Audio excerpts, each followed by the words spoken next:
Ladies and gentlemen, welcome back for another Journey on the Fly, the podcast.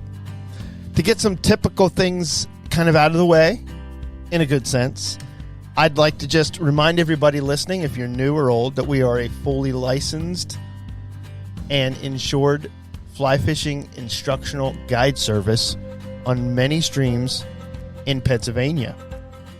You can check out our website at journeyonthefly.fish. You can send me an email at adam@journeyonthefly.fish, or you can give me a call at 412-443-8937. Please, as you listen to this podcast and all the other ones, wherever you're listening, and I hope that you're listening not just on our website, but iHeart, Spotify, Apple, iTunes, all these other ones that are kind of out there.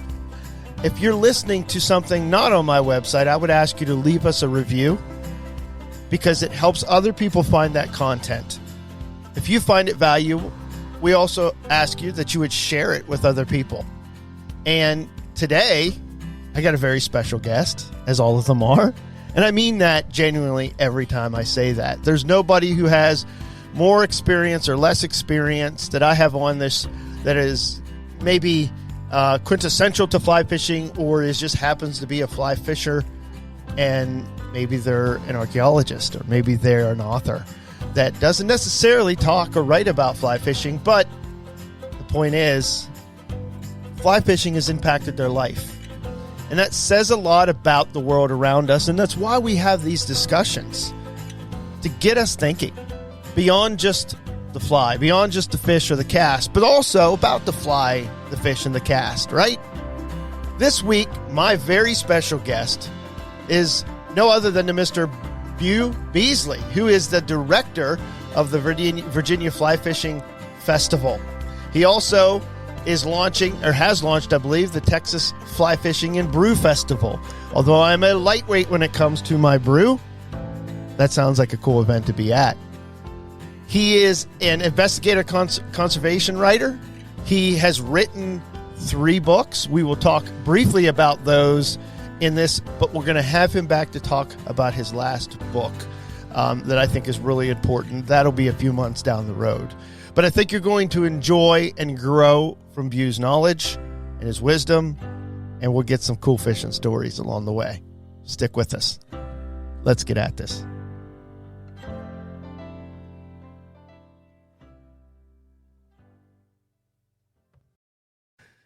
So I'm reading, let me get the title. I've got a couple lined up that,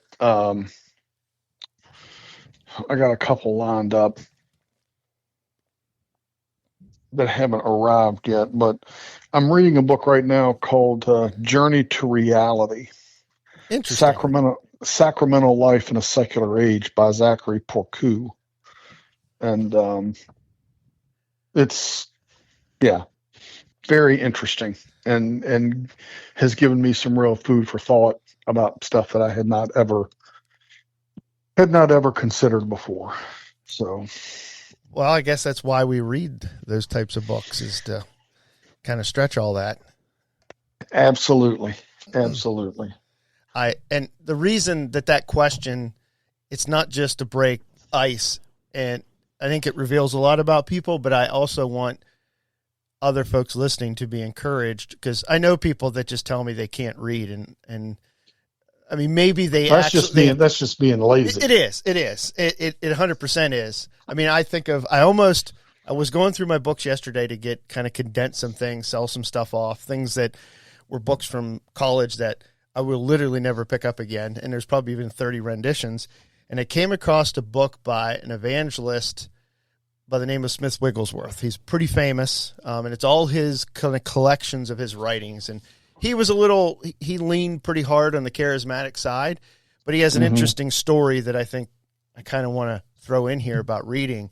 He was a plumber. He was about 80 years old, and he learned to read, according to him, by simply picking up the New Testament, and he claims that the Holy Spirit helped him begin to learn to read. He literally was unable to read anything. Like he never went to had to schooling or anything like that taught to him. And he ended up preaching for many years and tons of sermons and stuff. I mean, the book of collections, like almost 600 pages long. And I think that's a good example of not being lazy and figuring it out. Yeah. Well, and I read it, I've got I read different stuff. I mean, I'm almost done with this book now, and I'll probably read it a second time because it's not a big book. It's not a thick book, but it's pretty heavy topics. Yeah. So, yeah, but that's not, if you're interviewing me and you ask me about that book, you're gonna be like, well, this guy was the guy, I think he's Billy Graham or something. And it's not it's not my typical reading, I can tell you probably what my favorite book was, or the only book that I can think of that I've read twice that I would probably read a third time, and I'm seriously considering it, is Undaunted Courage by Stephen Ambrose, about the Lewis and Clark expedition. Oh, wow. All and right. it was awesome.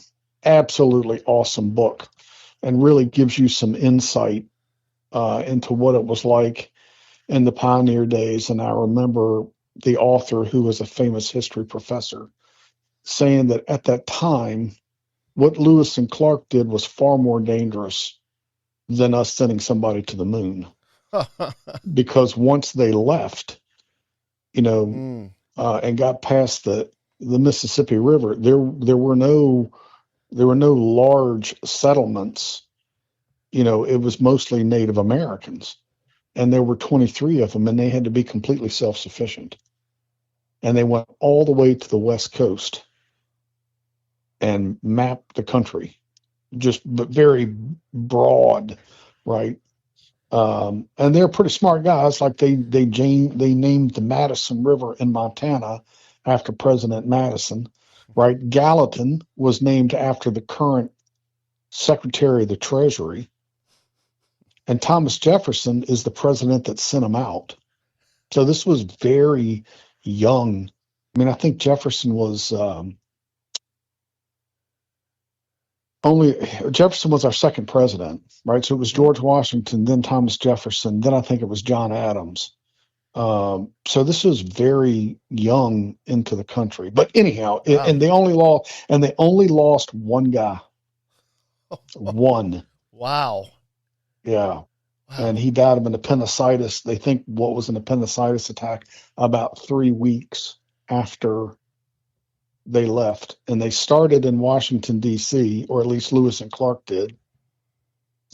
And their first trip together was to Harper's Ferry, West Virginia, where they had a federal armory to draw weapons to take with them to go all the way to Oregon.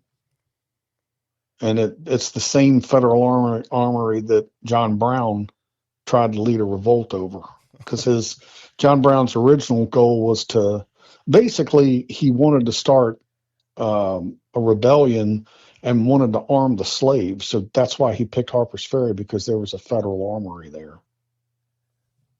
Wow. Yeah. See, that's what happens when I ask that question. Now I have another book to add to my list. Yeah, I think you'd really like it. Wow. I think you would really enjoy Undaunted Courage. Undaunted Courage. Yeah. I love it. Well, Beau, we know you fly fish, or at least that would be a strange thing to do what you do and not fly fish. So how did fly fishing find you, or did you find fly fishing? How did that relationship start? It's interesting. At the time, I was working as a paramedic for Fairfax County Fire and Rescue, and I was, I believe, a paramedic sergeant. And I ran a call from a gentleman who got stung by a bee and was having some heart arrhythmias, and he was having some mild trouble breathing. And I showed up and checked him out and convinced him to go to the hospital. And he was probably in his early 70s, maybe mid 70s. And he wasn't all that keen on going. But I said, yeah, given your age and you're having some irregular heartbeats and a little trouble breathing, I really think it'd be a good idea to take you to the hospital. And he said, okay. So we're on our way to the hospital, and I picked him up at Burke Lake in Fairfax County. And I'm just trying to make small talk. So, because the guy's anxious, right? And I'm just trying to make him feel comfortable. And you can hear the radio in the background and the siren, and I started an IV on him and all that stuff, so I'm just trying to calm him down. So I asked him, I said, do you fish? He said, yes, I fish, I fly fish. I said, wow, man, that's awesome. I've always wanted to learn how to fly fish. And he got this really stern look on his face, and he said, son, can I ask you a question? I said, sure. He said, do you golf? I said, no, sir, I don't golf. He said, well, that's good, son, because you can't afford to golf and fly fish. And he said, how about if I teach you? And I said, what? He said, how about if I teach you how to fly fish? If you want to learn, I'll be glad to teach you. And he gave me his phone number, and about 4 days later, I was right back at Burke Lake with him. Oh, wow. And we went out on a John boat, and his name was Bob Guess. And Guess, Bob Guess. And we go out on this flat bottom John boat, and he's got a 3-tray. I don't know if you remember the old 747 tackle boxes that had 3 different trays. You open them up. Well, he opened up this big 747 tackle box. There was nothing in it but popping bugs. There must have been 1,000 of them, all kinds of different sizes. And he tied on a popping bug and, made a couple of horrible casts. Looked like somebody using a buggy whip. But I caught my first fish. I caught my first fish on a fly at Burke Lake with him, and it was a bluegill. And I've never done any fly fishing before in my life, but you can imagine catching a big bluegill on about a 3-weight or a 4-weight, especially since it was a popping bug, so you could see him hit the fly. I mean, I was just all in, man. I was like, oh, this is awesome. And I remember having the thought, I've never done cocaine, but I can't imagine being any more excited or any higher right now than I am right now. And I'm like, dude, I got to get some of this. This is awesome. So we started fishing day after day after day. And since he was retired and lived with his son, and I was single and working shift work, I mean, dude, we were going fishing a lot. Sometimes we'd go twice a week, and we'd go out to farm ponds, and he had a big pond that backed up to where he lived with his son. So we fished at that kind of lake area, and he made popping bugs. And the reason he had so many was because he made them all. Well, about 6 or 8 months goes by, and he goes, hey, I want to go to a fly fishing show up in Somerset, New Jersey, but I don't want to drive. I don't want to go. I want to go, but I don't want to drive. I'm too old to drive in that traffic. He said, I'll make you a deal. I'll pay for everything if you will be willing to drive me up there. And of course, all I heard was, as a 23-year-old dude, all I heard was, I'll pay for everything, right? So I'm like, fine, dude, no problem. We got in his van, and it was even his vehicle. Drove him up to Somerset to the big fly fishing show up there, which, of course, I'd never been to in my life. I didn't even know they existed. So, it's like almost like going to the World Series for your first ball game, So I go in, and I'm just overwhelmed. I'm like a kid in a candy store looking at all the different vendors and stuff. But I noticed that people noticed him. And I thought, that's really weird, right? And we go to the next booth and 2, 3 other booths, and people would wave at him. And I was expecting people to start genuflecting or something, right? I'm like, something's off. What is the deal? Well, he was Bob Guess, and he was the namesake of a company called Mr. Bob's Lucky Day Lures. And he was the best known popping bug manufacturer in the country. But I had no idea who he was. And I tell people it's like it was just like being at the golf course, and you're swinging a club and you don't know what you're doing. And some guy comes by and says, hey, would you like some tips on how to hit the ball better? Sure. And the guy gives you some tips, and then he starts golfing with you, and you're golfing with a guy named Arnold, and you don't know for 6 months that you're with Arnold Palmer. He doesn't tell you, right? So that's how I got into the sport. I literally got into the sport because he got stung by a bee, and I'm the medic that showed up, and he bought me my first fly rod at Dance's Sporting Goods. I eventually went to work for him, kind of like a salesperson, like a manufacturer's rep, and that was my introduction into the fly fishing world. And eventually went on to be a manufacturer's rep for Airflow and Loomis and several other companies, and that's how I got into the sport. So, my first interaction with the fly shop, though, wasn't very positive. It was about 2 years before I met Bob. I had a spinning reel that was gummed up. I couldn't get it to work, so I took it to a shop to get it repaired. But the name of the shop did not indicate that it was a fly shop. So I walked in with a spinning reel asking for help, and they did just about everything but physically assault me. Right? I mean, if I had gone in and admitted to being a pedophile, I couldn't have been treated any worse. Oh, gosh. Oh, it was terrible. It was terrible. And I left there thinking, man, if this is what fly fishing is like, I don't want to have anything to do with those arrogant bastards. And then 2 years later, I ran into Bob. And of course, it changed my attitude and outlook 100%.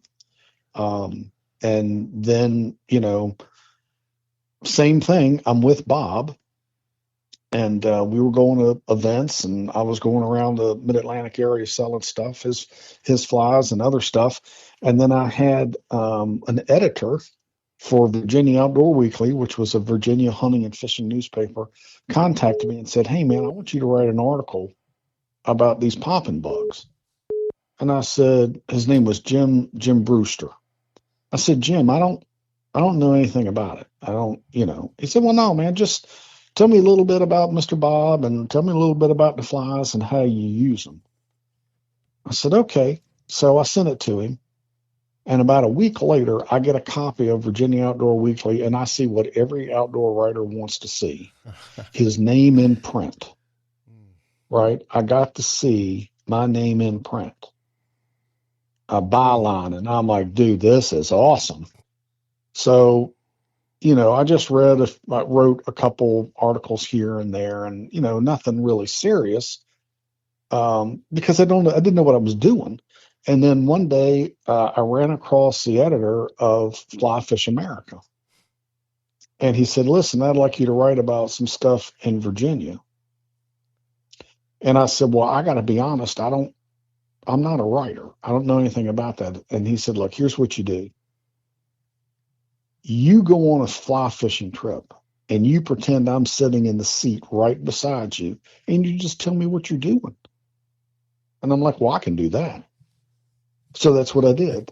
And if you read any of my articles, unless it's some investigative piece, it's very, I won't say folksy, but it's not, I'm not a technical writer.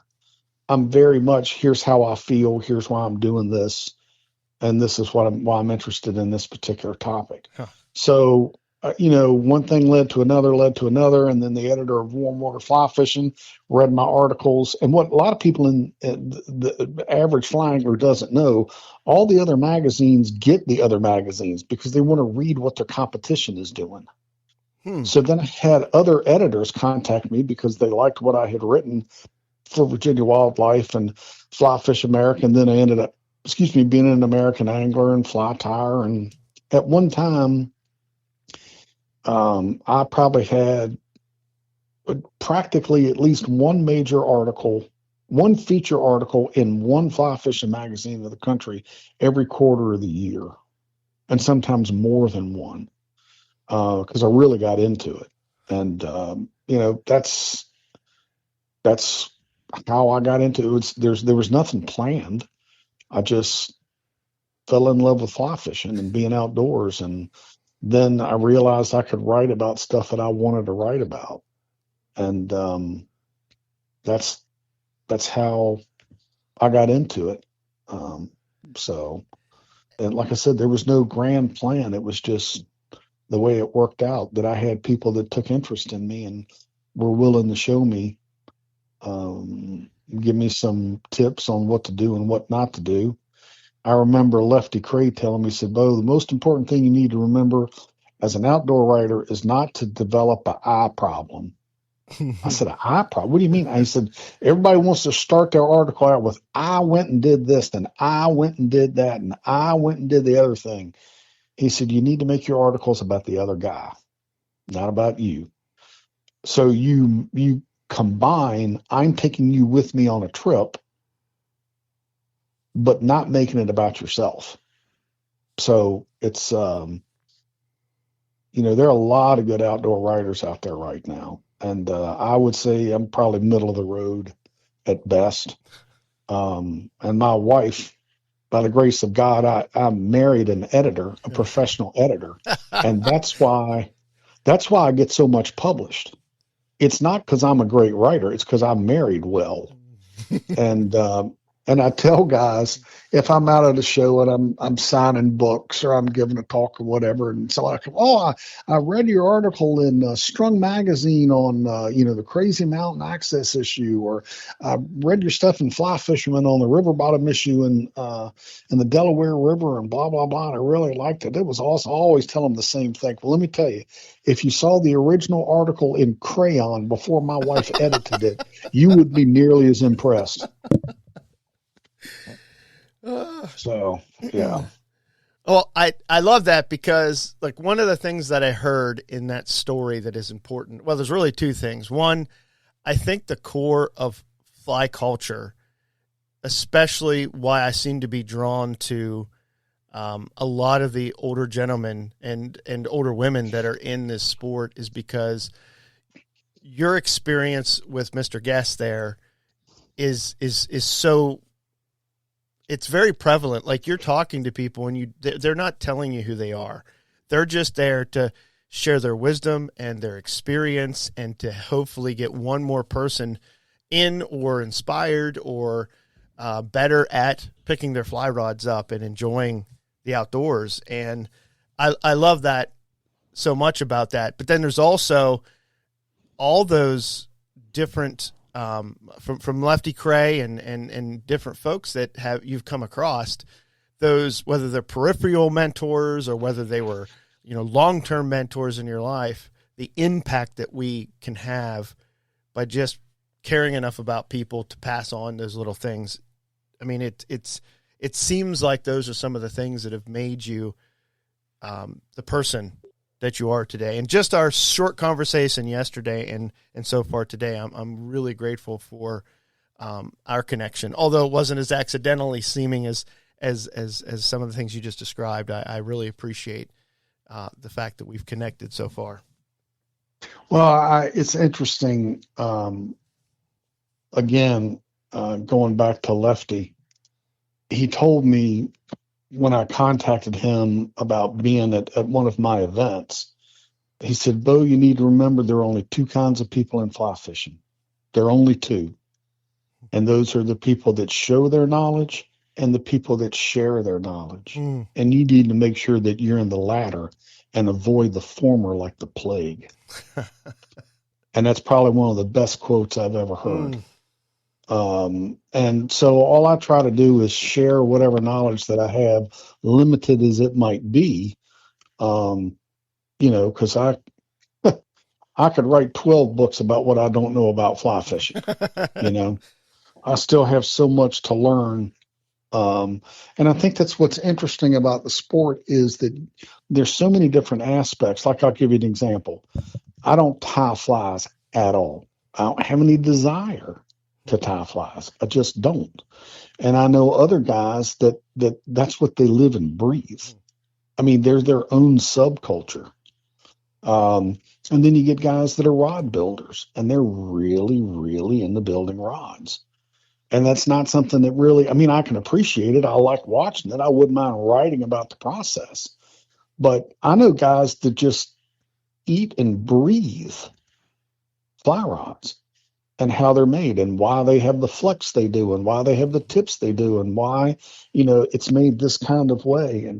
And so I recently read, I can't think of the title of the book, but I read the book written by the gentleman that founded Thomas and Thomas, and how, his brand of Thomas and Thomas fly rods came about and his philosophy. And it was a very interesting book. I really enjoyed it.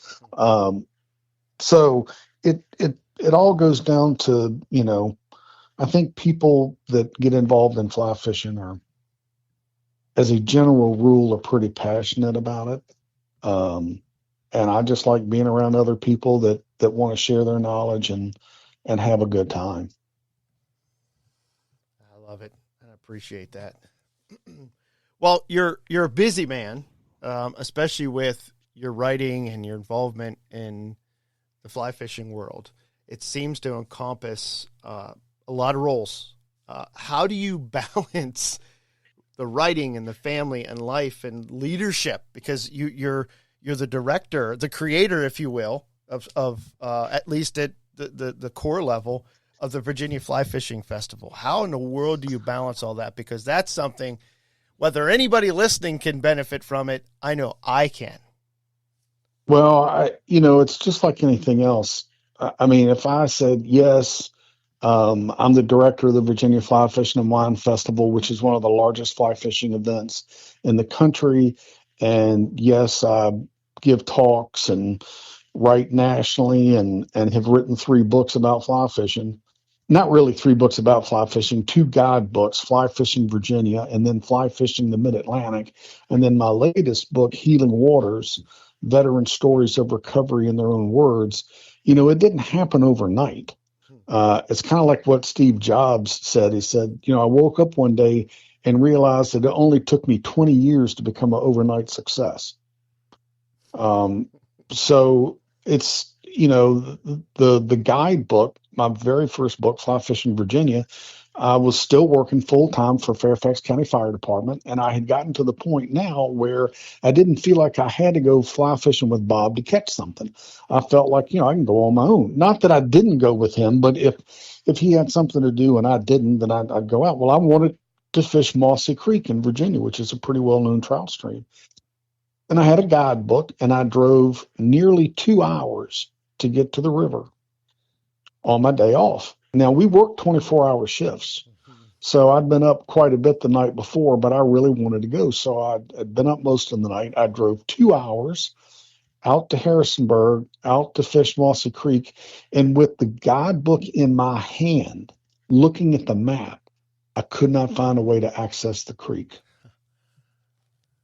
And I was furious. I spent almost an hour driving up and down the road before I could find a place to park. And I remember throwing that guidebook in the floor and thinking, I'm just a dumb fireman, but I can do better than this. So Fly Fishing Virginia was strictly written from a point of frustration where I thought there was something missing. And at that point, I'd already fished a lot of places in Virginia. So I decided to give it a try, and I went to every single location. And the reason the book has sold so well is because of the maps. Everybody wants to know where to go, where can you park, and it's the maps. I told people, the maps took 70% of the work. Writing about it was easy. Driving all the maps and making sure everything is right was extremely time consuming. But I knew this. There's 30 locations in Fly Fishing Virginia. And not everybody is going to know all of them. But I guarantee you, for example, let's say you fish Back Creek, but you don't know anything about the rest of the state, but you know Back Creek really well. You're going to go to the Back Creek section and read if what I have written about Back Creek is right. And if it is, then you're going to have confidence that the other 29 places are right. So I did Fly Fishing Virginia, and then about 3 years later, my publisher called me and said, "Look, man, this Fly Fishing Virginia book is going really, really well. You need to do something else. You need to do Fly Fishing in Mid-Atlantic or something like that." So that's what I did. So I did my second book, which was 45 locations in 7 states. Oh, my gosh. Yeah, Virginia, West Virginia, Maryland, Delaware, Pennsylvania, New Jersey, and North Carolina. And my publisher wanted me to do New York, and I'm like, nope, New York is too far from my house and it's too big a state. I said, why don't I do North Carolina instead, which is what I did. And it's cold water, warm water, and salt water. So it's a little bit of everything. But the format is very similar to my book in the Mid-Atlantic, my book in Virginia, with a full color picture of each location. And you get some history, because I'm a real history nut. I'm not so much a what as I am a why.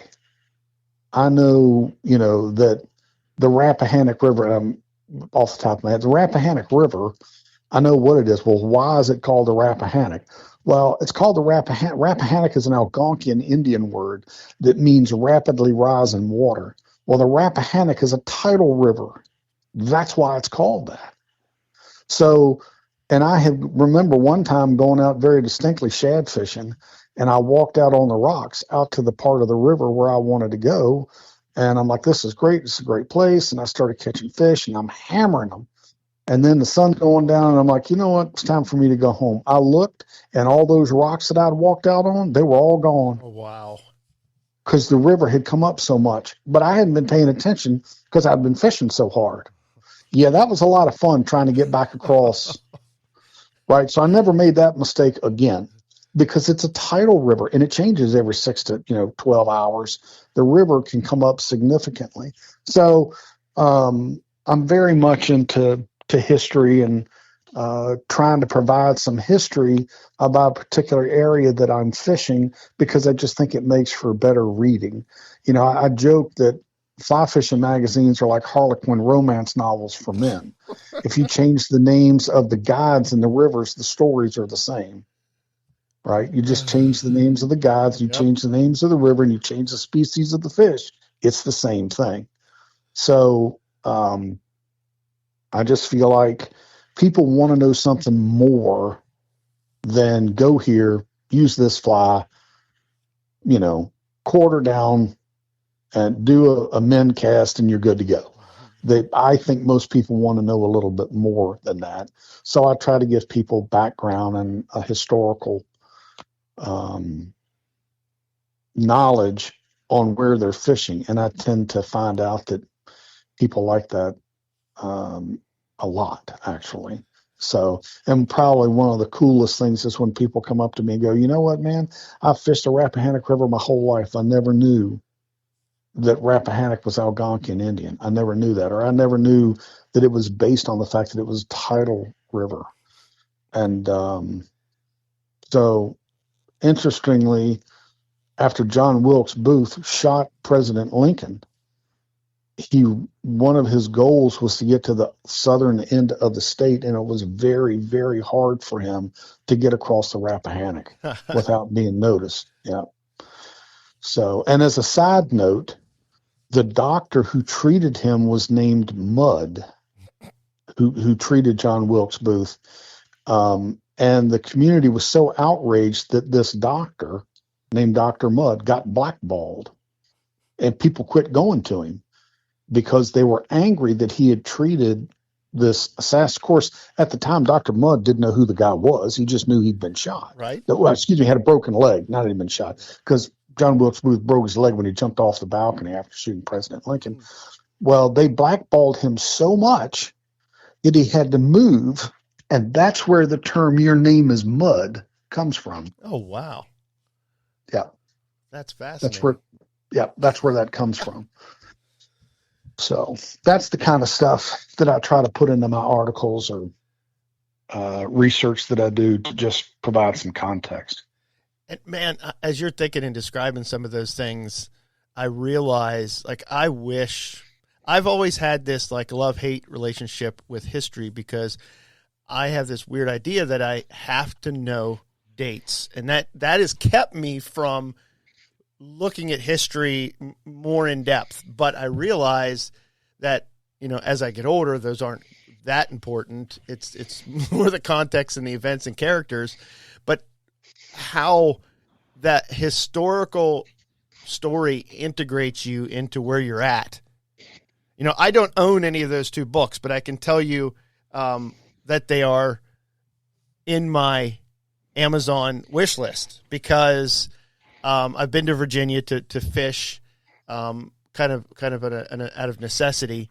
And obviously I live in Pennsylvania, and I know we have some okay books in the same vein, but nowhere near like the most popular one that people use in Pennsylvania doesn't have.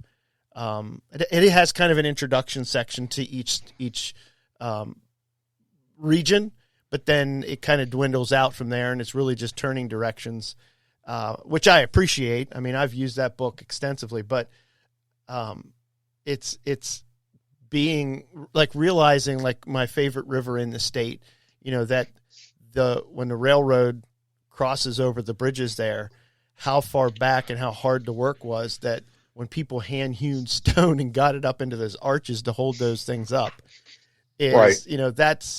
That's you're literally standing under blood, sweat, and tears of laborious history, laborious history right there. And that's just, man, you got me all stirred up now and thinking about things. But, I appreciate that kind of writing, and just gives me more stuff to read now. Well, you because of your passion for fly fishing in the outdoors and the depth of history, it seems like very much so from some of the articles just on your website that you've written in the world of conservation. And matter of fact, your conservation writing seems to be a driving force for you. Can you share, because it's very obvious on your website, and I appreciate that by you, how your Christian faith influences your passions for conservation and stewardship of natural resources? Well, I think the two overlap, but they're not necessarily standalone items. First of all, I would just say that we're under an obligation as believers to be good stewards of whatever God gives us. And most people tend to think of, oh, well, the money that I have, but they don't tend to think of they've got a responsibility to the land around them. You can be a good person and not be a bank robber, right? But that you don't get to then go dump the oil out of your car in the creek behind your house because it's convenient. So I would just say that, we are stewards of what the good Lord has given us. And we're the only creatures on the planet that can significantly change an area and make it better. But generally it's because we've made it worse in one way or another. So I would just say that, I believe that from a writing standpoint, I try to be as objective as I can, because I've got a pretty low opinion of most media. Matter of fact, my going line is, that somebody from the media is lying to you when they're talking, right? And somehow we have arrived at a state, and I don't know when it happened, maybe it was 15 years ago or so, because it hasn't always been this way, but somehow the media, as a general rule, decided to tell us what to think instead of they don't want to report the news, they want to make it. Then they want to tell you what your reaction should be to what they just told you. And that's not my take at all, whether I'm writing about Menhaden, which was a really hot topic a few years ago, or you're writing about river bottom ownership, which I write a lot about, or some access issue. To me, being a good writer means being objective. I don't need to demonize anybody. And if I'm writing about a topic, and I'll have people say to me, well, Beau, what do you think about X? Well, that's irrelevant. What I think about it has no bearing at all, right? If I'm writing about, for example, here's a classic example. I'll have somebody reach out to me, and they're an angler, and they're from out of state, and they go, "Hey, I've read some of your articles. I know your reputation. I've got a problem. I go down to this one creek that I fish, and the landowner, I've been going there for 20 years, and the last time I went, the landowner told me that he owned the bottom, the riverbed, and blah, blah, blah, and I had to go, and I can't get any help from the state, or I'm getting contradictory information. The state says I can go there, but the landowner says I can't go there, and the last time I went, they called the cops, and I don't know what to do." That's a classic. I get that call probably once a year. And as I'm talking to you right now, I'm involved in looking at 4 different access issues. One in New York, one in North Carolina, one in Georgia, and I just got some preliminary information on one out on the West Coast. Involving beach access. And it's the first time I've ever done research on beach access. So I'm really interested in that. And most anglers, and I'll get hired by a club to come out and give a talk about river bottom ownership. And I can argue both sides. But my point is, and they'll say, well, you're a fly angler, so you should be advocating for the angler. That's not my job. My job is to advocate for the truth. And if the truth is you're trespassing, then I'm going to put that in print. Right? It doesn't matter to me.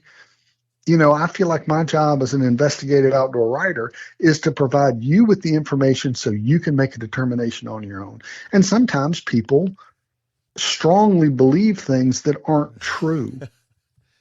Right? Yeah. I tell people all the time, I'm surrounded by people who are unencumbered with the facts.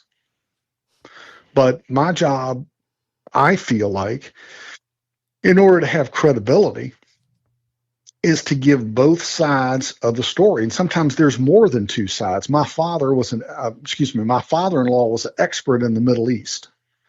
And one of his favorite sayings was, when it comes to the Middle East, there's 22 sides to every story.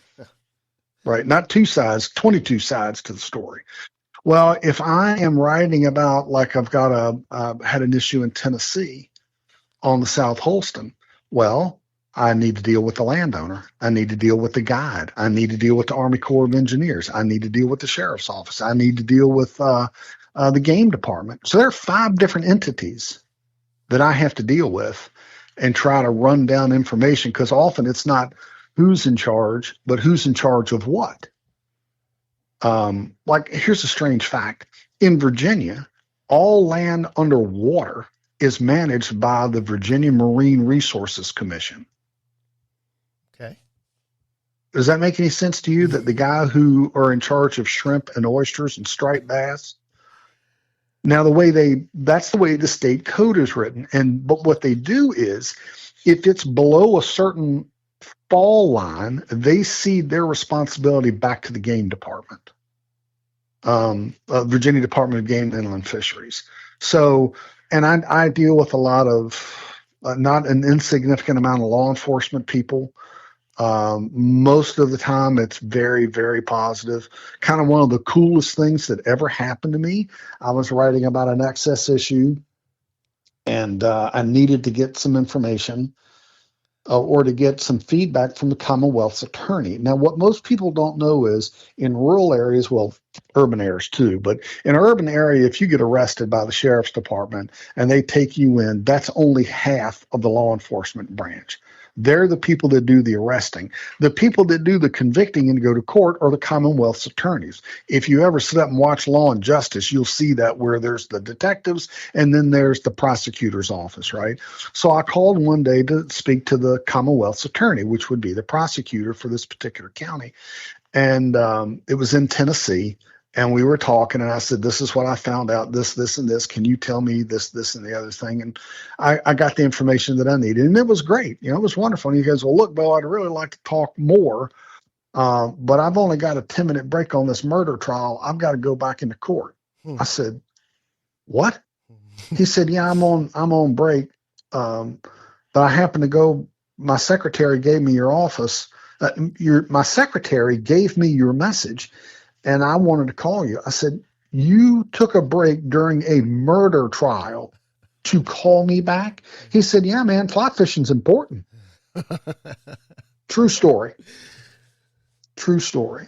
So, and the other reason I knew I was getting accurate information, and it's important to be impartial and give everybody a fair hearing, um, was when I got a call one time from a game warden who I did not know, who called me specifically to give me information on an access issue. So when the cops are calling you to give you information, then you know that you've reached at least some modicum of of you know respect. And because if people don't think you're going to be objective, and that's the biggest problem I see with a lot of the issues, people want to demonize the landowners, and sometimes the landowners are jerks, but sometimes they're right, and people don't want to hear about it. They flat out do not want to hear that that landowner, yes, he does.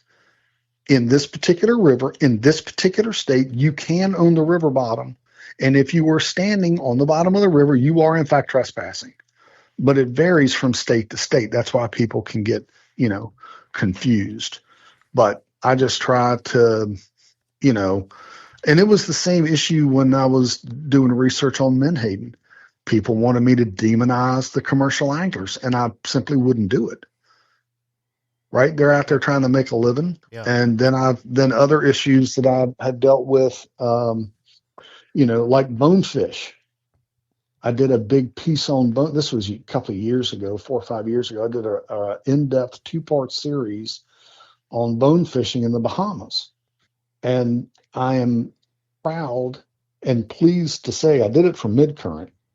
Okay. I was honored to find out that the article was so even-handed that the local newspaper in the Bahamas asked permission to rerun the entire story. And then they gave a copy of that article to every legislator. Wow. In the Bahamas, because they were dealing with legislation on how to manage bonefish. So that's pretty cool. That's pretty cool. That's awesome.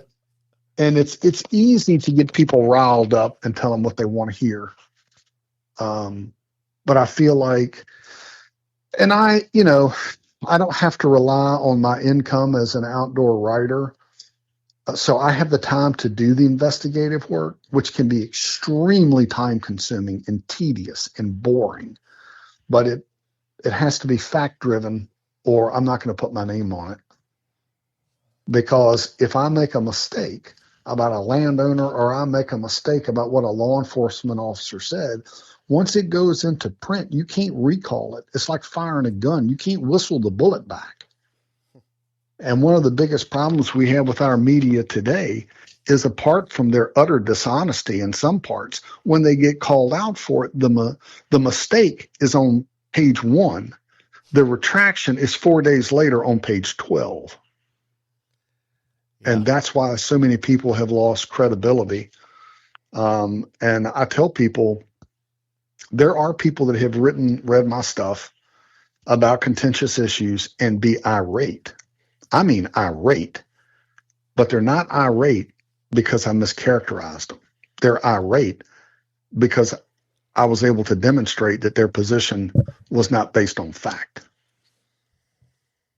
But it takes a lot of time and effort to do that, particularly if you're writing an article about 2 parties and one of the parties won't speak to you. That's when it gets really challenging. And I've had that happen numerous times with landowners, because they're afraid that they're going to say the wrong thing, or they've given an interview before and got gutted by the writer, and they just don't trust them. And I get that. And I'm glad that you said you could read my website and see that I try to be impartial, because I know if I call a landowner, I say, Mr. Jones, I know you're having trouble on, your creek there, or the river that runs by your property. Would you be willing to talk to me? Now, back in the day, you used to leave messages for people, right? And I would just leave a message that said, go to my website and read some of my articles, or read my background. And then if you'd like to have your side of the story told, then I'll be happy to do it. So you just have to be accurate. That's all. You have to be accurate, and you have to be fair. because that's how you would want people to treat you. And I have people call me up pretty regularly. Oh, so and so did this, and he's a dirt bag, and he didn't get a permit to do what he's doing, and blah blah blah. And I go, okay, well, great. Listen, I can quote you on that, right? That so and so is a dirt bag. Oh no, I'm not. I mean, I told you he was a dirt bag. I told you I wanted you to go after him and write something bad about him, but I'm not going to be quoted. Okay, well then this conversation never happened then, because I'm not going to be your hatchet man. And same thing, I try to get all my quotes. I don't try. I do. If I have a direct quote, I get that direct quote in writing. And the reason I do that is so if some politician tells me something and I write it down, and then 6 months later the political winds change, an article comes out and he goes, well, I never said that. I can send him back his own quote and say, well, here's where you approved the quote. So, and I've done the same thing to landowners, right? I've had landowners be really upset because I made something public that they didn't think I was going to be able to find out, and they were being dishonest. But I just feel like everybody needs to respect everybody else. And anglers have a responsibility to make sure that they're not going on private property. You know, landowners deserve to be able to control what happens on their property, period.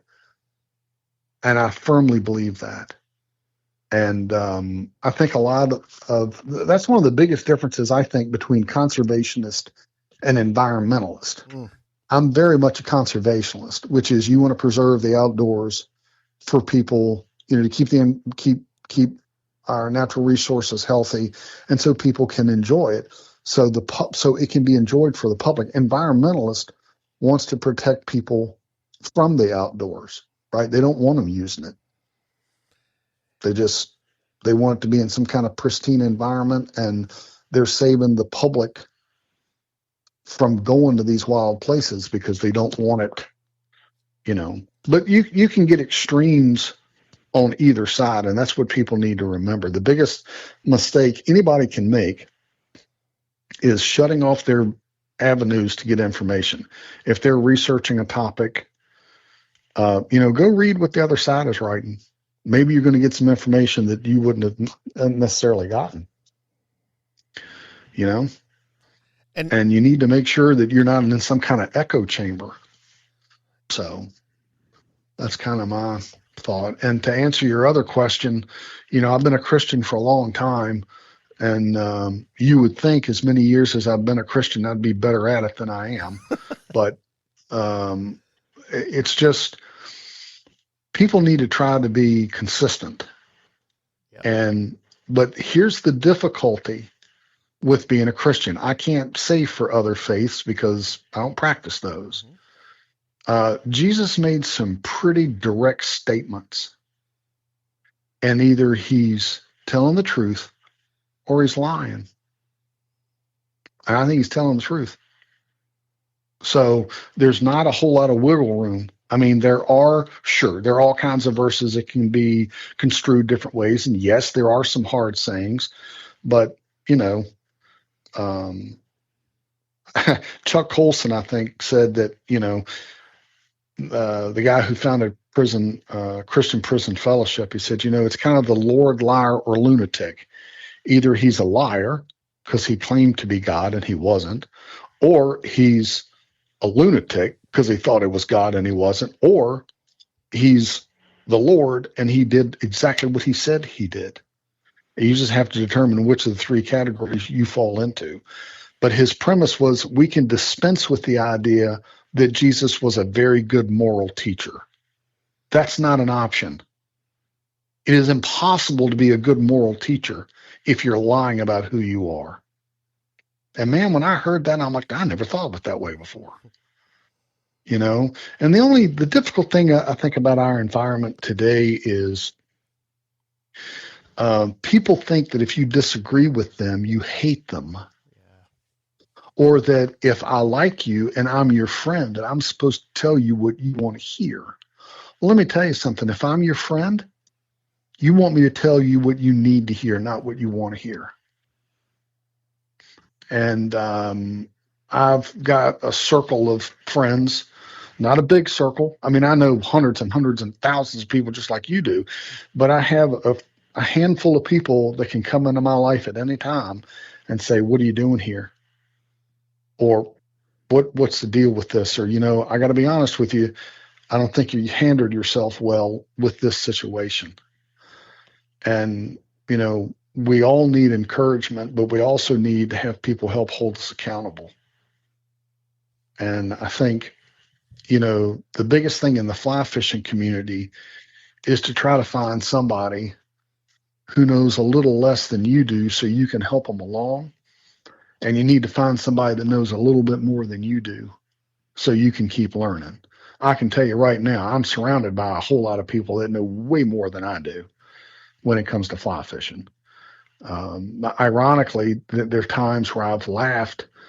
You mentioned the fact that, I'm the director of the Virginia Fly Fishing and Wine Festival. Next year will be our 25th year, and I'm pretty excited about that. And for listeners that don't know, we have close to 100 vendors, and out of those, about 10 of them are wineries and 3 of them are distilleries. And you just walk around into the Fly Fishing Festival, go anywhere you want to go, and your admission fee includes wine tastings for all the wineries that are there. So if you find you want a glass of red wine and go sit down and listen to Tom Rosenbauer, you can do it. Or you want to pick up a really nice bottle of bourbon for your trip out west, you can do it. But I've actually looked at the schedule before and thought to myself, man, I wish I wasn't running this event. I wish I was going to it so I could sit through these classes, right? That's the frustrating thing for me is, I find myself wanting to attend the very classes that I'm offering the public. Because I want people to have a good time and I want them to learn. And I just want to share the passion. I've been very fortunate that I've had a number of people who have helped me get to whatever level of success that I'm at. I absolutely did not get there by myself. And I feel, therefore, I've got a responsibility to help other people. That's why some of the speakers that you hear at my event, they're going to be very well known. But I guarantee you're going to see 4 or 5 people that are giving presentations or giving a class or doing a demo, and you go, who is that guy? Or who is that girl? I never heard of her before. Right. And that's exactly why she's there.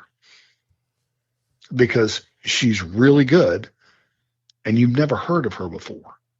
It's because in the fly fishing industry, I feel like we want to, keep promoting the same 7 or 8 people in the sport, and that's all there is.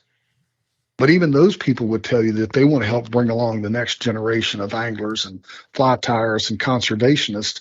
And I want to pass on to my children the opportunity to be able to go in the outdoors and to have a good time. And the fact of the matter is, one of the biggest challenges our industry is going to face in fly fishing is we're going to have an entire generation of kids that don't do anything but look at their phones. Yep.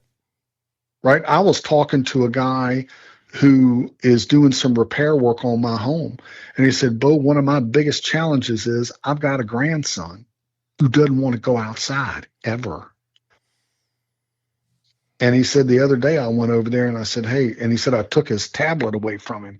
And I said, we're going to go outside and play ball. And he's like, what do you mean play ball? We're going to go outside and I'm going to kick this ball around with you.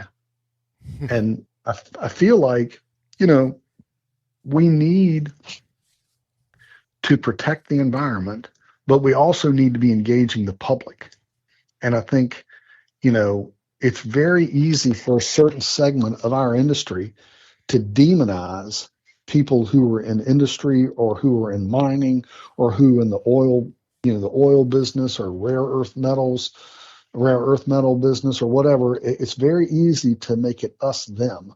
And what we need to do, and don't get me wrong, there could be people out there that I just cannot stand 20% of what they're doing. I think it's horrible and terrible. But what I need to remember is I have a responsibility to try to work on the 80% that we do agree on, rather than spending all my time beating them up on the 20% that we don't agree on. So I think, as outdoors men and women, we need to be able to pass on our heritage to the next generation. And that's going to take some buy-in from landowners, from business owners, and people that are in the automotive industry or whatever. Because to me, one of the biggest challenges we face as outdoor people is we're constantly talking about how the end of the world's coming. Yep. The world is going to burn up in 12 years. And people know that that's not true. And that doesn't mean that we don't do anything. Don't get me wrong. I mean, I know there are people that would be happy to put pavement over the last tree that we had standing if they could make $1 at it. I get that. But we have to come across as people who are well balanced and informed. Otherwise, we're not going to have a seat at the table. So I just feel like, you need to try to be consistent and be open to what other people might be suggesting to you. So whether you're an outdoor writer or a guide, or, you run a podcast, you want to try to do the very best you can and be open to suggestions that other people have, because I discovered a long time ago, I'm not the guy with all the answers. And one of the most liberating things you can learn how to say when you become an adult is the following sentence: I don't know. Right? I don't know. And the only thing better than I don't know is I don't know, but I'm willing to learn. So I just feel like, kind of like the old Clint Eastwood Dirty Harry line, a man needs to know his limitations. And I just feel like we need to do the best we can at whatever we're doing. And I got to be honest, if somebody had said to me 30 years ago, hey man, you will have written 3 books and run one of the largest fly fishing events in the country, you need to understand, I didn't know a tip top from the big top, right? I didn't know nothing about fly fishing when I met Bob Guess. Nothing. And when I mean nothing, I mean nothing. And nobody's any more surprised than I am that 30 or 35 years later, I'm in the industry full time and I've written 3 books on the subject. Nobody's any more surprised than I am.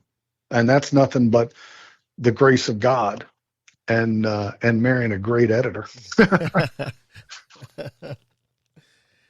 To throw myself under the bus as a current example of what you just described about setting aside bias and hearing other sides. I may claim that I strive for that, but in my nature, it's just not always true. Well, we were fishing last year, almost this time, in up on the Clarion River on the main stem in Johnsonburg, Pennsylvania. And we're fishing kind of downtown, and we happen to look down, and there's these, 12, 18-inch diameter pipes that are just spewing this orange stuff that's the whatever the discharge is from the paper mill. And I'm looking around, and I'm like, there's no fish in here, and I'm just thinking these things to myself. But then I'm looking at the stream banks and the work and all this kind of stuff, and I found out literally 4 days ago, that because of the ill treatment to the stream, and eventually the company that does the paper mill themselves, once everybody began to work together for the same cause, right? We found that 80%, found that common ground. They now, and the stream improvements I saw have put in millions of dollars between stream improvements, and they have their own hatchery that they have right on the property that they're putting in thousands of fish every single year in an attempt to not only just clean the water, but also to say, hey, we did these things, we are fixing these things, and we're going to continue to do that because we want to stay here and provide income for this community, but then also keep a balance to what we're doing on the outside of that and not think that there's no consequences to what we've done. And right. that's a phenomenal, to kick myself in the butt to kind of be upset at what I saw and not realized what I really saw. Right. Until somebody kind of let me, shed some light on it for me. Well, it always helps, to take ownership of different issues and not constantly think you need to leave it for somebody else. Yeah. Right. I'm the kind of guy that when I go to the grocery store, I pick up the shopping cart that somehow didn't manage to get returned to the store. Right. Right. That's the kind of guy I am. I just pick up the cart in the middle of the parking lot and walk it in and use it to shop with. And if everybody just does a little bit, it makes a big difference. That is the truth. Well, I got a couple more questions. I don't want to, I appreciate every moment that you've given us so far, but I also don't want to monopolize your entire day, because I know we could sit here and chat for a long time. So you mentioned the conservation work, the writings, the doings, and so forth. You mentioned your faith. What role do you think that the Christian community at large and even faith-based organizations could play in environmental issues and conservation issues and contribute to the cause? Well, it's interesting you should say that. I can think of a couple of organizations off the top of my head, like Altar Fly Fishing, which offers opportunities for pastors and military people and business leaders to get out in the water and to kind of disconnect from the world and be more in connect with their creator and creation at large. Just yesterday, I was on the phone with Duke Davis, and he runs Restoration Incorporated out of Florida. And he is a multiple combat tour Marine, and he takes people out, veterans. Matter of fact, not only the veteran, but the veteran's spouse. And they go fishing in Florida, and they spend some time doing mentor. And I think the thing is that if you're consistent in all your business dealings, that's probably the most important thing. I remember, I can't remember which founding father said, witness all the time, and when all else fails, talk. And I think that, if how we're conducting our business doesn't line up with our faith, that can be tough. And all I would say is you don't have to, you will be able to have a sense if someone around you is a believer or not. And I don't make it a point of walking around and hitting people in the head with a Louisville Slugger, right, with the Bible. And I found that most people respond to you being open to them and helping them with whatever issue that they have. And if there's one thing I would say is, we all need to stay humble, and we need to be able to help people whenever they need help. Because that's when people need the help, is when they need it, right?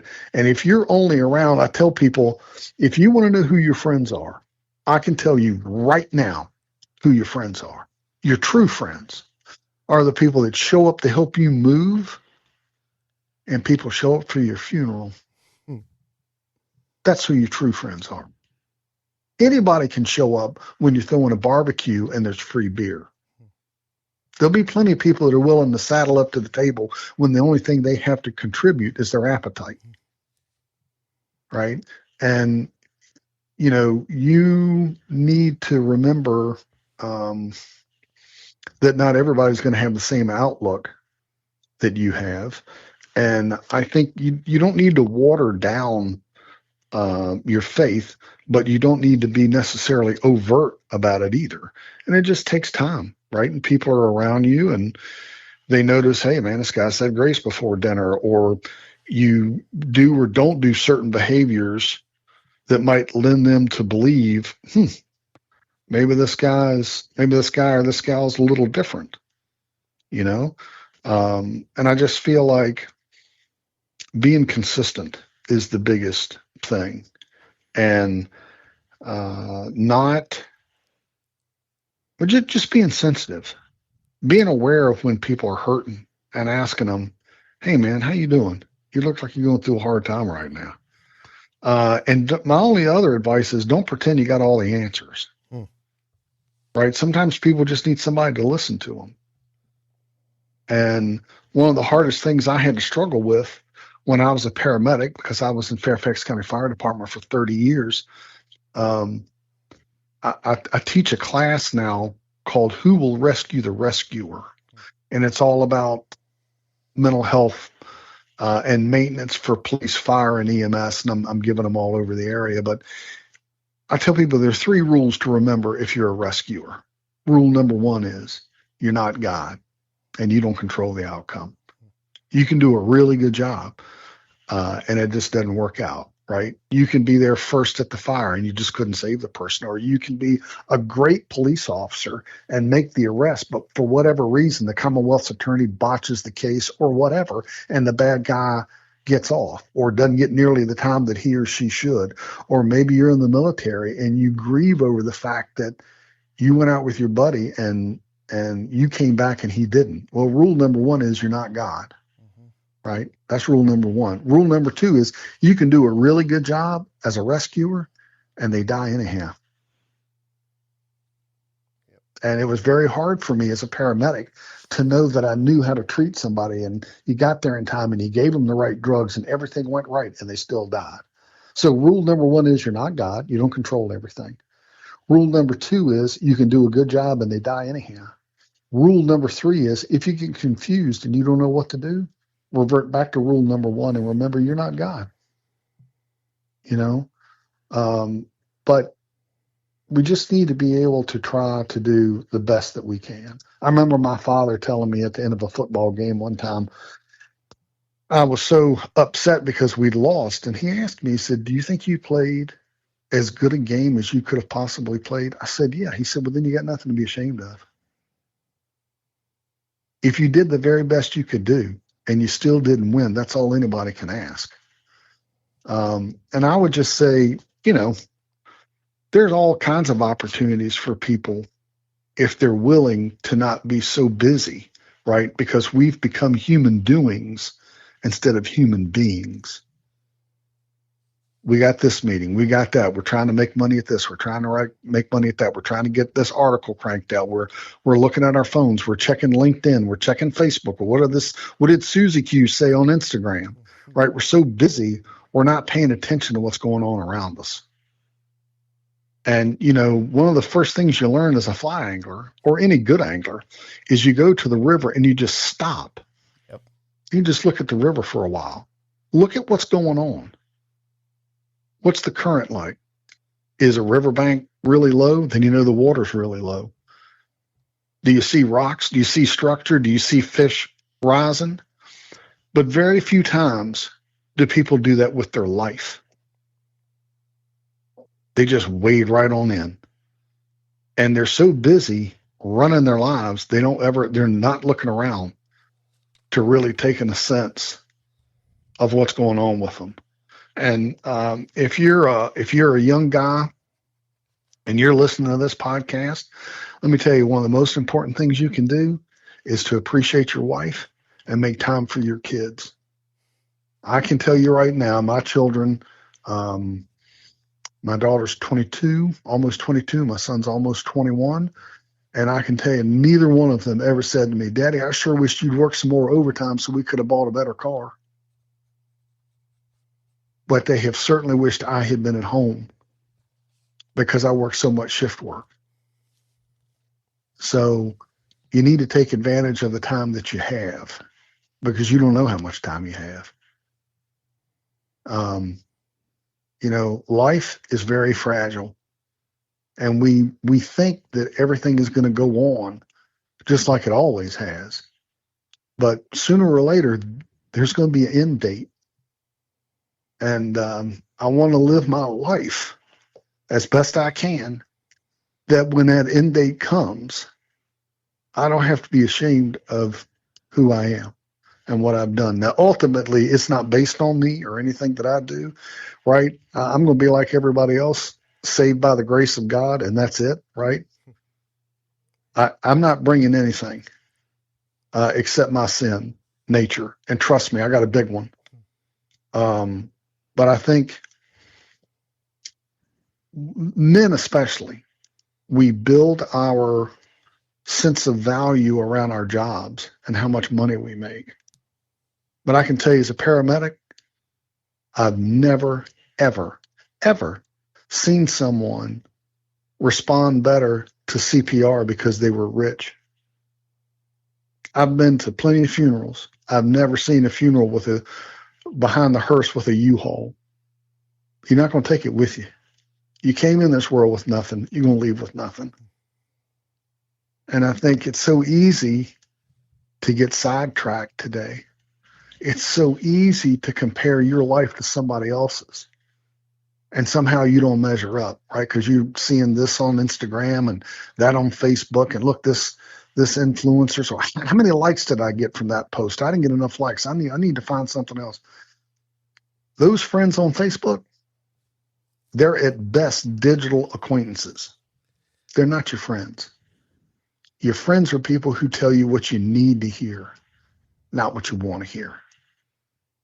And don't make the mistake of thinking because somebody agrees with you that they're right either, right? I have close friends of mine that I have very strong disagreements with, and I can't help it that they're wrong,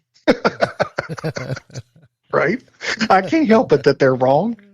But and sooner or later, they'll come to the complete truth, which is a position that I hold. But in the interim period, we don't want to throw out the baby with the bathwater. And I just think we need to spend more time outdoors. And I tell people, or I tell myself, God is talking all the time. The problem is not that God isn't talking. It's just we're not taking the time to listen. I heard the old joke about the guy that slipped off the edge of a cliff and he grabbed onto a root wad and he's dangling off this precipice and he hollers out, "Is there anybody out there?"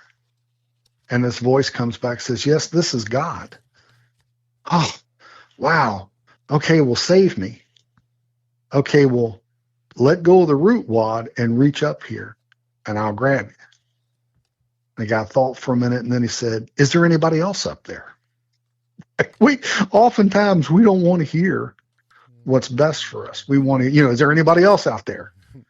And our biggest mistakes, I think, certainly for me, is making the mistake of surrounding yourself around people that tell you what you want to hear rather than what you need to hear. And I just think it's a matter of being, humble and knowing that you don't have all the answers, and there's some fantastic people in this industry, people that I really admire and respect. And a lot of the guys who have helped me, there's nothing I can do for them. There's nothing I can do for Lefty Cray. There's nothing I can do for Rick Pope, who thankfully is still with us. He's the founder of Temple Fork Outfitters. Rick really encouraged me with my festivals and some other business decisions that I've made. And my mentor, one of my very first mentors, King Montgomery, the first outdoor writer I knew and befriended, who spent a lot of time with me and whose a picture he took of me is hanging out just outside my office. He died recently. He was a Vietnam War our officer and got decorated a couple of times. And he took me under his wing and taught me how to take pictures and taught me different stuff that I wouldn't have known had he not taken, and he got nothing out of that other than knowing that he's passed it on to the next guy, which makes me feel like I have an obligation to pass it on to the next guy or the next gal. And, sometimes people just need a little encouragement. They need an opportunity. And one of the things that I try to do at the Fly Fishing Festival is to put people in positions where they're going to succeed. And that might be somebody teaching a class that hasn't ever taught anything before, or they want to teach a more complicated class and they just need a chance. They need an opportunity. But, it's hard I talked to somebody the other day who, was struggling or wanted to get into the fly fishing community. And, I shared with you the key to making $1 million in the fly fishing industry in a year is to first start with 2 million, Yeah. and it's tough, but you just got to take it one step at a time and, be consistent and don't sell yourself short, but don't constantly be putting yourself out there, as the greatest. That's, as an outdoor writer or as a fly fishing personality, one of your biggest challenges is trying to promote yourself in a positive way without coming across like you're an arrogant ass. Yep. Now I usually really do well on the second part of seeming like an arrogant ass without even trying. It's a gift I have. But I think that, most people just want to be treated fairly and they want to be heard. And I would just say, if you want to be used by God in any capacity, all you have to do is be available. See, God doesn't take the talented and give them something to do. He takes those that are available and he makes them talented. So that's what I would say to people. And you're not going to get to where it is you want to be overnight. It takes a while. And surround yourself with people that you think are good in the field or good at what they're doing, and ask them for advice. There's nothing wrong with mimicking people in some way, right? If there's a certain style of something that they do is really good, well, there's no reason that you can't incorporate that same style, as long as you're not borrowing their work without attribution, right? You need to, if it's something where you're going to use something that they do, you need to give them credit. But I just think there's so many opportunities. It's not that there are a lack of opportunities, it's just we're not paying attention. So I just feel like you just do the best you can and you leave the rest of it, to the good Lord. And in March 11th, I'll be 60 years old. And I am shocked at how much I don't know about God and how much I don't know about fly fishing. And with the former, the interesting thing is, as you develop your faith, you find out how unworthy you are and how much you don't know. That's the truth. Right? Yep. That's the hard part. Is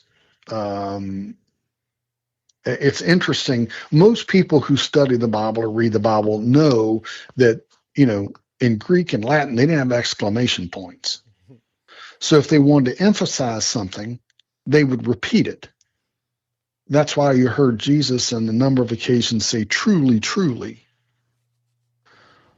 Well, there's only one word in the Bible that's repeated 3 times.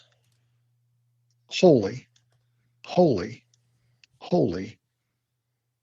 And the word holy means other.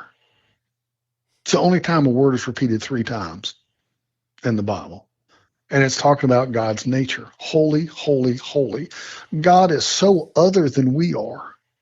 We can't wrap our heads around it. Because I'm telling you right now, if I'd have been God, I'd have killed me already. Many times over. So I would just say, to your listeners, whether they want to be a better fly caster or a better fly tire or a better writer or whatever, you got to spend time on your craft. You got to put in the work and just be available and be open for other people's constructive criticism and be willing to help people when they need it, not when it's convenient. You need to help people when they need help. So I would just say there are all kinds of opportunities out there. There's marvelous organizations to get involved with, whether it's Casting for Recovery or Real Recovery or Project Healing Waters or There's a myriad of organizations: Bonefish Tarpon Trust, Trout Unlimited, Federation of Fly Fishers. There's no end to organizations you can volunteer at if your heart is in it. And I would just say that if you're not in a good place, maybe that's because you're not doing something for somebody else. Here's a weird factoid. The Dead Sea is dead because it has no outlet. It only has water coming in. No water ever leaves the Dead Sea. That's why it's dead. So I would say if you're not in a good place, maybe you need to think about the fact that you've been concentrating on yourself too much. I mean, it's just a thought. I'm not, making an axiomatic statement. I'm just saying, it's a thought. So that's kind of that. Well, Brother Beau, that is a tome of wisdom for all of us to chew on. And every single bit of it, I very genuinely tell you thank you. I appreciate it. Well, you're more than welcome. You're more than welcome. Every thing I have gotten, every bit of success that I have achieved, what little there is, was strictly by the grace of God. It wasn't because I'm a smart guy. It had, nothing to do with that. I was telling somebody the other day that I've only got 2 redeeming qualities. One is I work really hard, which I do. And the other one is I can change my position 180 degrees at a drop of a hat if you show me where I'm wrong. You show me where I'm wrong, I can change on a dime. It's got nothing to do with my ego. If you show me where I'm wrong, I'm willing to change. And I think, that's a pretty strong suit, is being able to take constructive criticism. The problem is often we're willing to criticize other people, but we don't do it in a constructive manner. And the key, I heard somebody one time say, the definition of diplomacy is telling somebody to go to hell in such a way they look forward to going.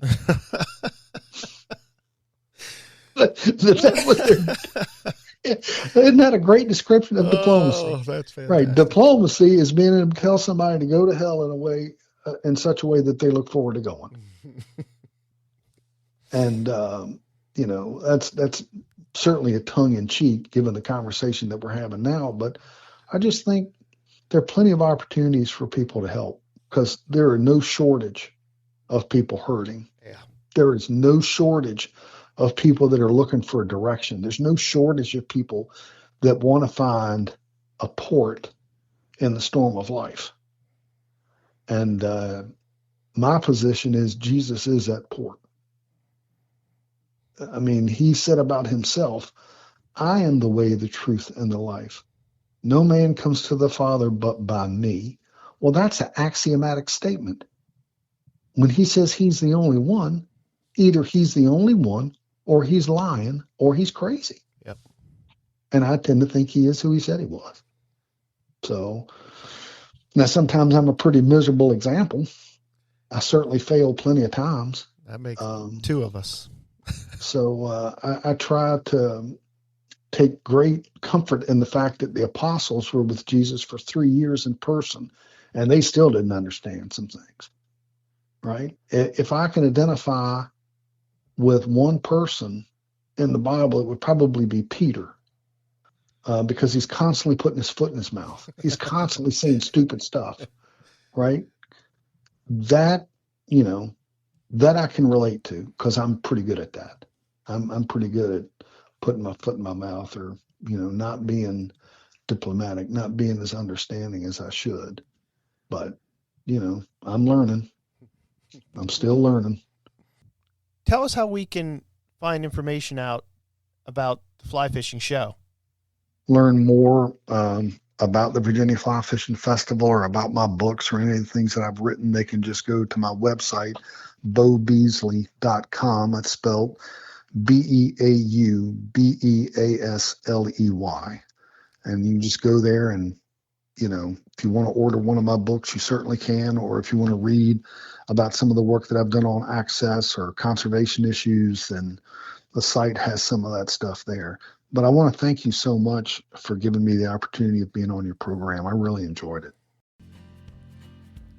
Ladies and gentlemen, what an incredible conversation. And I want to apologize. I've been calling him Beau the entire time, and it's Beau. Sorry, my friend. Thank you for your insights. Thank you for your wisdom. And thank you for things that I consider and call distant mentoring. I hear it all. I take it all in, and I appreciate it. Friends, find Mr. Beasly. Get his books. I am not sponsored or anything like that. I just passionately want to see people's work get seen and read and experienced when it's good. Check out the Virginia Wine and Fly Fishing Show. I'll be there next year because, well, my wife likes wine and I like fly fishing. Till the next time, friends, remember, it's not about the destination. It's the journey that makes us. God bless.